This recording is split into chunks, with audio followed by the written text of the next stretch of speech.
6월 3일 보문중앙교회 매일 성경 묵상을 시작하도록 하겠습니다. 오늘 함께 나눌 말씀은 사도행전 15장 1절에서 11절까지의 말씀입니다.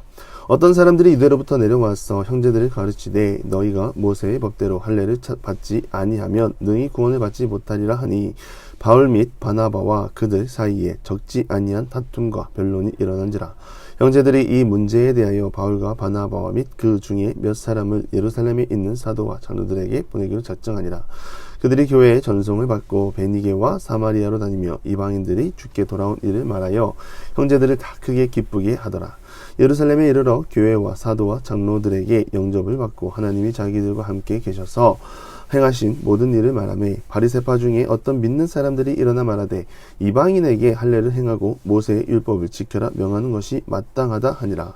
사도와 장로들이 이 일을 의논하러 모여 많은 변론이 있은 후에 베드로가 일어나 말하되 형제들아 너희도 알거니와 하나님이 이방인들로 내 입에서 복음의 말씀을 들어 믿게 하시려고 오래전부터 너희 가운데서 나를 택하시고 또 마음을 아시는 하나님이 우리에게와 같이 그들에게도 성령을 주어 증언하시고 믿음으로 그들의 마음을 깨끗이 하사 그들이나 우리나 차별하지 아니하셨느니라. 그런데 지금 너희가 어찌하여 하나님을 시험하여 우리 조상과 우리도 능히 매지 못하던 멍에를 제자들의 목에 두려느냐. 그러나 우리는 그들이 우리와 동일하게 주 예수의 은혜로 구원받은 줄을 믿었노라 하니라. 아멘. 은혜는 자격을 갖춰야만 주어지는 것이 아닙니다. 우리가 흔히 은혜를 말할 때 이런저런 자격을 다 갖춰야 구원을 받을 수 있고 은혜를 누릴 수 있다고 말하는데 그건 유대인의 율법이 말하는 것이고 그리스도의 십자가 사랑으로 구원받은 것은 아무런 공로 없이 받을 자격 없는 자에게 주어지는 하나님의 선물이라는 것을 꼭 알아야 합니다. 그렇기 때문에 우리는 살아계신 하나님, 신실하신 하나님을 신뢰하며 나아가기만 한다면 구원의 선물을 은혜로 받는 것입니다. 결국 할례 논쟁인데요. 이들이 늘 해왔던 전통을 지켜야만 구원을 받을 수 있다는 틀 안에 갇혀 있는 것이죠. 앞에서도 말씀드렸는데 결국 할례를 강조한다는 것은 다시 율법으로 돌아가자는 말밖에 안 됩니다. 율법에서 건져 십자가의 사랑으로 자유를 누리게 하셨고 은혜를 누리게 하셨는데 어찌 다시 율법으로 돌아갈 수 있겠습니까? 그런데 여러분, 이러한 일들이 왜 일어났을까요? 한 학자가 쓴 기독교의 역사라는 책을 보면 교회사의 순환 과정에 대한 소개를 합니다. 처음에 박해와 시기가 있었죠. 그리고 이 기간에는 외부의 어떠한 공격에도 교회는 절대로 분열되거나 이단이 일어나지 않습니다. 어느 정도의 시기를 지나 교회가 평화롭게 되고 부흥이 일어나면서 위기가 다시 찾아오죠. 이단이 번성하기 시작합니다. 또 어떤 경우에는 이단 문제 때문에 교회가 분열되기도 합니다. 박해, 부흥과 평화, 분열과 이단, 이것이 교회사에 반복되는 순환 과정이죠. 안디옥 교회, 이곳은 어떤 곳입니까? 바나바와 바울이 교회를 세우고 1년 동안 가르쳤고 비로소 믿지 않는 사람들의 입에서 그리스도인이라 칭함을 받는 놀라운 역사가 있었던 곳입니다. 그런 안디옥 교회가 교회사의 순환고리에 들어왔습니다. 교회가 왕성하게 성장하고 있는 중에 복음의 말씀을 가르치고자 하는 교사들이 예루살렘에 흘러 들어왔죠. 이때는 교회가 막 성장을 하고 바나바와 바울로는 한계가 있어 말씀을 가르치는 교사들이 파견을 많이 다녔다고 합니다. 이들은 할 일도 많고 갈 곳도 많고 복음의 초창기다 보니 말씀을 가르치는 교사들이 필요했고 그래서 예루살렘에서 유입된 것입니다. 사실 예루살렘에서 온 교사들은 충격을 받았을 것이죠. 이방인들이 성령의 역사를 경험하고 예수님을 영접해서 하나님 나라의 자녀들이 되어 있다는 것이죠. 더군다나 듣고 끝나는 것이 아니라 이들이 필요할 때마다 지갑을 열어 도움의 손을 내밀고 진정한 그리스도인으로 거듭났다라는 그 말에는요. 틀리지 않았다는 것을 확인했습니다. 그런데 문제는 말씀을 가르치는 교사들이 삐딱하게 가르치기 시작하는 거죠.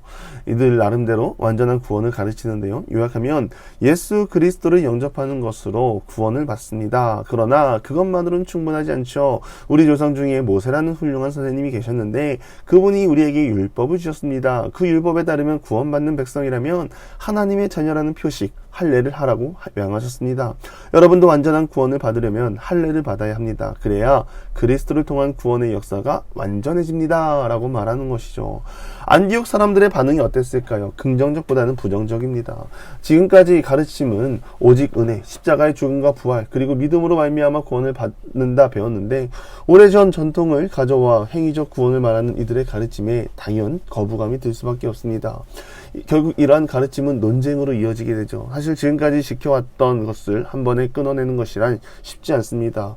은혜로 구원을 받는다고 하지만 지금까지 하나님을 예배하기 위해 그들이 보였던 열심을 끊어낸다면 뭔가 미적지근한 유대인일 수도 있죠. 그럼에도 주님이 보여주신 헌신은 완전한 구원, 믿음으로 말미암아 십자가에서 사망 권세를 이기신 구원을 말합니다. 즉 행위적 구원이 아니라 완전한 믿음, 완전히 믿음을 가진 자만이 완전한 구원을 누리는 것이죠.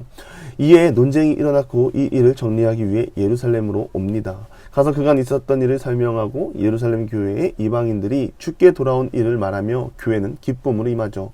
축제의 현장, 하나님의 살아계신 능력을 경험하는 자리에서 본론으로 들어가 바울과 바나바는 있었던 일을 분명히 말했을 것입니다. 그때 믿음을 가진 바리새파 사람들이 말하기를 이방인에게 할례를 행하고 모세의 율법을 지키라 명하는 것이 마땅하다라고 말하죠. 적지 않은 논쟁이 일어났고요. 그 논쟁을 마무리하기 위해 베드로가 발언합니다. 그 전에 베드로는 환상 중에 하나님의 음성을 듣고 하나님께서 깨끗하다고 하신 것을 내가 속되다 하지 말라는 음성을 들었죠. 그리고 고넬료의 집에 가서 복음을 전하고 이방인에게도 복음을 전하게 되는 놀라운 은혜를 선포했죠. 결국 베드로의 이러한 경험이 오늘 공의회에서 발언을 하게 되고요. 발언을 통하여 완전한 구원에 대해서 정리합니다. 이 멍에라는 표현을 사용하죠. 너희도 등이 매지 못하던 율법을 왜 이방인들에게 가르치려고 하느냐. 그리스도의 십자가만으로 충분하다. 여러분, 이 말은요, 하나님이 이방인에게도 동일하게 복음을 주셨고 차별하지 않으셨다라는 것을 말하고 있는 것입니다. 어떠한 조건이 아니라 하나님의 차별 없는 사랑을 통하여 이방인 또한 복음의 은혜를 누려야 하고 그것은 행위가 아니라 믿음을 통하여 이루어질 수 있다는 것을 말하는 것이죠.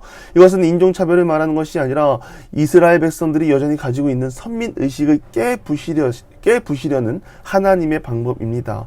선민의식, 우월의식, 특별의식 모든 것이 잘못된 것을 깨우치게 하고 완전한 변화를 일으키고 완전한 구원을 선포하도록 하나님이 이끄시고 계시는 것입니다. 구원은 사람의 노력이 아니라 예수 그리스도입니다. 에베소서 2장 1절에 3절에 보면 그는 허물과 죄로 죽었던 너희를 살리셨도다. 그때 너희는 그 가운데 행하여 이 세상 풍조를 따르고 공중의 권세 잡은 자를 따랐으니 곧 지금 불순종의 아들들 가운데 역사하는 영이라. 전에는 우리도 다 그 가운데 우리 육체의 욕심을 따라 지내며 육체와 마음에 원하는 것을 하여 다른 이들과 같이 본질상 진노의 자녀이었더니. 여러분, 본질상 진노의 자녀가 어떠한 열심을 가한다 해도 용서가 되겠습니까? 결국 이 용서는요, 이미 십자가에서 예수님이 보여주셨고 믿는 자는 구원을 받고 빚진 자의 삶, 복음의 삶을 사는 것이죠. 이것이 완전한 구원입니다. 우리는 완전한 구원을 이루기 위해 행위와 열심이 아니라 살아계신 하나님의 말씀, 그 말씀이신 하나님이 우리 가운데 동행하시는 그 삶을, 또 하나님 날마다 바라보고 사는 그 삶을 바라고 나아가야 하고요. 또 그 가운데 소망 가운데 함께 거하고 또 믿음의 길을 걷고 더 이상 어둠이 아니라 소망을 향해 나아가는, 빛을 향해 나아가는 우리 모두가 되기를 간절히 바랍니다. 그럴 때 하나님께서 우리를 지켜주시고 또 능력을 행하여 주시고 무엇보다 우리의 삶을 통하여 완전한 복음의 자리로 이끄실 수 있는 그 은혜가 우리 가운데 넘쳐 흘러나아갈 줄 믿습니다. 간절히 바라기는 오늘 하루의 삶이 그러한 삶이 되길 바라고 하나님께 기쁨과 감사로 나아가는 그런 삶이 되기를 주님의 이름으로 간절히 축원합니다. 기도하겠습니다. 하나님, 완전한 구원은 사람의 열심이 아니라 믿음이라는 것을 고백합니다. 믿고 신뢰하고 신실하신 하나님을 붙잡고 늘 주님을 기대하고 소망하는 가운데 완전한 믿음 안에 거할 수 있는 주의 자녀 되게 하여 주시옵소서. 예수님의 이름으로 기도드리며 이제는 우리 구주 예수 그리스도의 은혜와 하나님의 극진하신 사랑하심과 성령의 감화 감동 교통하심이 완전한 믿음이 사람의 열심과 노력이 아님을 믿고 늘 주님 앞에 나아가 신실한 믿음의 삶을 살아가기 소망하는 사랑하는 보문주함께 모든 기도의 용사 위에 이제로부터 영원토록 함께 하시기를 간절히 축원하옵나이다. 아멘.